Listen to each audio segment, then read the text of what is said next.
Welcome to the Federal Retirement Show, serving those who serve us. Well, welcome back to the Federal Retirement Show. I'm your host, Val Majewski with American Benefits Exchange. And we've been going through, again, the different mistakes that we see federal employees make and really how to avoid them, giving you the guidance that we've acquired over the years of working with federal employees. Like I've said before, this is our area of expertise. You know, I talk to a lot of folks nearing retirement. 99.9% of them are going to be federal employees that have questions about what to expect. How do they calculate their retirement? When are they eligible for retirement? All of these things. And we always wrap up our conversation with, how much do you need? What is the number that you need to have when you retire? And we're going to talk today about retirement income, because you may or may not know everything that goes into your total retirement income, what the bottom line is going to look like, how to add everything up, and how that is all calculated. Because we get two main questions, and I can narrow it down. There's a lot of questions that we get, but the two main questions we've been getting asked recently, first is, when am I eligible to retire? But even bigger than that is, how much can I expect? What can I expect to take home when I retire? How do I calculate that? And some people have done their own estimates, and sometimes they're pretty accurate, but we like to give them kind of a third-party analysis, right? Or give them our opinion, our calculations, so they can either validate the numbers that they currently have, get a second opinion so that it's validated, or maybe we kind of introduce some different numbers and they didn't realize, you know, some of these calculations and how things are adding up, and to see if it's going to be something that they can live on, if it's money that they can retire on. So what are the income sources? Well, let's dive in to those main areas that you have as a federal employee. And we can see here we've listed 4 different retirement income sources. The first is your pension, right? Your retirement annuity, whether you're CSRS or FERS. Now, if you're a CSRS employee, you're relying really on one retirement check, your pension. And it's a pretty simple calculation. The more years that you work, the higher the percentage of your high 3 you're going to take home. For the bulk of you that are watching this, you're going to be FERS. So I apologize to the CSRS folks. I'd be happy to talk to you sidebar after this, and we can run your analysis, run your report. But I'm going to talk mostly to the FERS employees. Why? Because when the FERS system came out, it was positioned as, you know, this new and improved system, this better way for you to plan for retirement. But there's more parts to it. For the FERS employees, your traditional model is a 3-legged stool. You get your FERS annuity, you get Social Security or the FERS supplement, and you have your TSP. Those are your 3 main income sources. Now, the first 2, you really can't do much about, right? As far as affecting how much you get. You can, but you can't. I'll explain that. The only way you can affect those first 2 numbers, your FERS annuity, Social Security, and FERS supplement, is you can try to make more money, which is get promoted, step increases, pay raises, all of that, and work more time. So the longer you can work, the bigger your calculation is going to be, the more money hopefully you'll make. That's how you affect it. But you don't affect the way the money's invested. You don't affect, the way that your deposits into the retirement system grow. That has nothing to do with it. It's just a strict calculation based on the amount of money you've made and how you've worked. Social Security and the FERS supplement, very similar. Now, the FERS supplement, something we can do an entire episode on, but this is a benefit, if you're not familiar, for those that retire as FERS employees with full benefits prior to being Social Security eligible. So there are ways that you can retire as a FERS employee with full benefits, full retirement, but you're not yet Social Security eligible.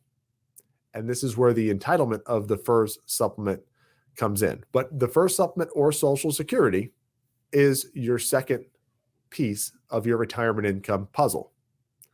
Now, Social Security is really not something that you're going to change the calculation of either. It's based on your earnings over time and when you take Social Security.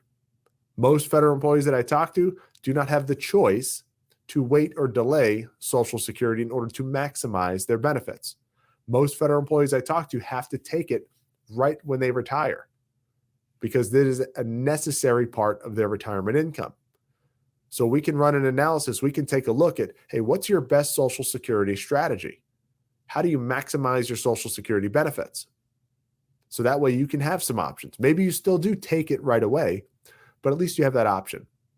Because Social Security, there's a lot of money that people leave on the table by not maximizing it, not using it properly. And I want to make sure that you're maximizing your benefits so we can increase your total retirement income over the course of your retired career, right? Because this is the second part. You don't want you to live long and happily in retirement. Now, TSP is the wild card. Okay, we've gone over TSP in a different episode on the Federal Retirement Show, but TSP is 100% reliant on you. You decide how much comes out of your paycheck. You decide how it's invested. You need to make those changes over time. It's an administered account. It's not a managed account. You don't have somebody that calls you and says, hey, the G fund is doing better, or the C fund is doing bad, or the S fund is the way to go. You have to make your own decisions.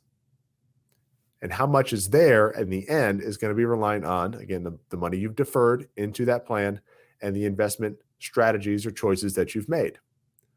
Now, for the most part, what I've seen with federal employees is TSP is going to carry the bulk of the weight when it comes to retirement income, if we're looking at it as a percentage. And we'll get onto the percentages here on the bottom of this slide. The next one is supplemental accounts. Now, this is where people may have additional retirement income sources. And this is a variety of things. You may have a previous 401k from another company. You may have an IRA or a Roth IRA that you've been putting money into. You may have a military pension. You may have a VA disability benefit. You may have some other source of income outside of the traditional three for FERS employees, outside of the pension, Social Security, and TSP. You may have some supplemental accounts. Okay, but let's look at the first three: pension, Social Security, TSP. Most federal employees that I talk to, if we're looking at the bottom here, want to get to this nice green circle, which is 100% of their net pre-retirement income. Net. Now, why net? Because net is what you live on, right? The net money is what you take, what you get to take home, what goes into your bank account. Now, there's something to be said here in retirement, because you're not going to have as many deductions coming out of your paycheck like you do when you're working. So when you stop working, you're no longer putting into the FERS or CSRS system. You're no longer putting into Social Security or Medicare. You're no longer putting into TSP. These are big deductions that are no longer coming out of your paycheck. Essentially, when you retire, you're going to be paying for your health insurance and taxes. You may have a deduction for FEGLI. You may have some others, but for the most part, health insurance and taxes. So we want to make sure that you're getting as close to your pre-retirement net income as you can. And most people that I talk to say, if I can retire on what I'm taking home now, I'm going to be happy. I'm going to be able to live comfortably in retirement. Why not? Why not want to live the same lifestyle you currently are, taking home the same money? So most want to get to 100% of their net pre-retirement income. What do I normally see?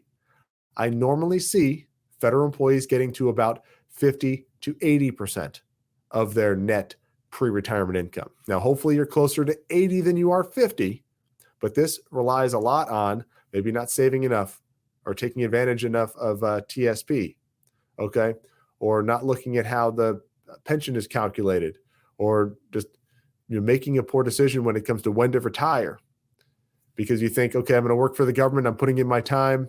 I'm going to get my gold watch and I'm out of here and the government's going to take care of me, without knowing how everything is calculated and what it's all going to add up to. So most that I talk to, again, want to get to 100%, but a big mistake that we see, mistake number 5 in our top 10 mistakes that federal employees make, is neglecting to save and plan well enough for retirement. Not looking ahead, thinking, I'm just going to get to this age or this point or this many years and I'm out, without knowing what the bottom line is going to look like, what my take home is going to look like when that happens.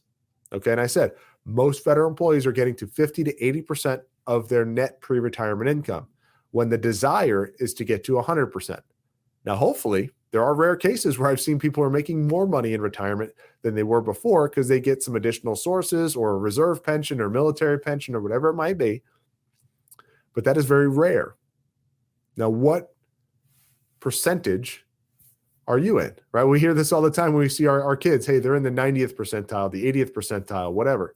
Are you in the 50 percentile? Are you in the 80 percentile? Are you closer to 100% of your pre-retirement income? Have you gotten an estimate done? Do you understand how this works, right? Now, for most people, when we talk about 50 to 80%, this is not adequate. It's not adequate. What do I mean by that? Well, if you want to live comfortably on what you're taking home now, and you're going to take home significantly less in retirement, of course, that's not going to be adequate. So you have two choices. And what are your two choices at this point? If you're going to absolutely retire, even though you know it's not adequate, then you have to drastically reduce your lifestyle in retirement, which I know most do not want to do. Or number two is you have to continue to work and continue to prepare until you're absolutely ready. So to avoid those two things, to avoid having to reduce your lifestyle and to avoid having to work longer than you should, it's ideal to properly prepare. Now, whether you have 1 year from retirement or you're going to retire 30 years from now, it's never too early and it's never too late to properly prepare. So how do you prepare? Well, you have to know first where you currently stand. How do you know where you currently stand? You have to get an estimate done. You have to talk to a professional that knows federal benefits and retirement. We'll take a snapshot of what your situation looks like today. And then we will project out what that's going to look like in the future. And we can run a couple different scenarios depending on an ideal situation or maybe even a poor situation going on out there. Because some of this stuff has to do with, the performances of the markets and things like that when it comes to TSP and your investments. We can run a full analysis for you. So again, you see where you currently stand and how you're projecting, how you're trending as you move closer and closer to retirement. Now, generally speaking, our estimates, even if you're 30 years out, are going to be in the ballpark. We've been doing this for a long time. We're going to get in the ballpark. And even comparing pre and post retirement income, you can see if you're on track. You can see if you need to make some changes to what you're doing in order to prepare properly. Now, this is all about you preparing for your future you, right? This isn't about, hey, giving money here. You're providing money more for yourself in the future, your future self. I've never once had a single federal employee, when we've done the report, okay, here's, because you can see on this slide, there's two different reports that we can provide to you. One's our federal employee workbook and the other is a retirement estimate. All right, it's more of a snapshot where the workbook is more detailed. We'll give you both of those. I've never had one federal employee when we looked at the workbook and we decided, hey, we need to make something happen here. You can see there's changes that need to be made. And then they get to retirement down the road. I've never had one single person call me up and say, Val, I don't know what we did, but we messed up. I have way too much money in retirement. I don't know what to do with it. We messed up somewhere. You're never going to say that if you've over-prepared. If you get to that point and you're over-prepared, you're going to be the happiest person ever in retirement. But you're not going to feel so hot if you under-prepared or neglected to prepare in time for your retirement. So you want to make sure that you are taking advantage of all the resources that are out there. Groups like ours, American Benefits Exchange, that specialize and are experts in federal employee benefits and retirement. We have proprietary software that we can utilize and analyze your situation, let you know where you currently stand, make some projections. As I said, we can tweak numbers based on how we think things are going to go. Or maybe you make changes. Hey, when I get a pay raise, I'm going to put more money towards TSP or whatever. We can simulate if I put a supplemental retirement account in place. If I put extra money outside the government, or I set up my own Roth IRA, or I set up my own supplemental account, what is that going to look like? How much is that going to add to my retirement income? Is that worth doing? And lay it all out so that you can make the best choice. Ultimately, it's up to you. You can decide, hey, I'm on the right track. Great. Or I need to make some changes. Let's put some additional funds aside, things like that. But the idea, again, when we're talking retirement income and avoiding that number 5 mistake, you have to properly plan. And it's always a good idea to get ahead of it, to over-prepare. Because I've never seen I'll reiterate one more time, a federal employee be upset with having too much money in retirement or being over-prepared for retirement. So I appreciate you taking the time to join us on this episode today where we're talking about your total retirement income, how to avoid that neglect, and to make sure that you're properly prepared for when it's time to retire. Again, my name is Val Majewski with American Benefits Exchange. This is the Federal Retirement Show, and look forward to seeing you on a future episode. Welcome to the Federal Retirement Show, serving those who serve us.